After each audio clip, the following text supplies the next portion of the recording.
माईकाला आला तरी लाडकी बहीण योजना कधीही बंद होणार नाही।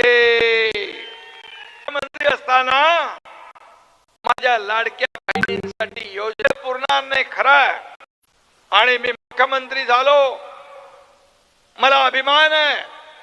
तुम्ही विनायकराव मगाशी सांगितलं, काम सांगायला गेलो तो वेळ पुरणार नाही खरा, मला अभिमान आहे। मी मुख्यमंत्री असताना माझ्या लाडक्या बहिणींसाठी योजना करण्याची संधी मला मिळाली। मी देखील गरिबी पाहिली आहे, माझ्या आईची पत्नीची काटकसर पाहिली आहे, त्यांच्या डोळ्यातली तगमग पाहिली आहे, आणि मी जेव्हा मुख्यमंत्री झालो तेव्हा माझे मुख्यमंत्री माझी लाडकी बहीण योजनेचा जन्म झाला। मला आनंद आहे।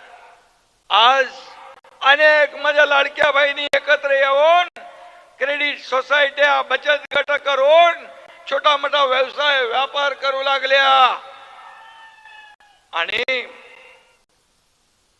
मला याचा आनंद आहे की त्यावेळेस अनेक लोकांनी खोडा घालण्याचा प्रयत्न केला, विरोध केला, कोर्टात गेले, परंतु तुमचा भाऊ एकदम मजबूतीने उभा होता आणि लाडकी बहीण योजना आम्ही सुरू केली।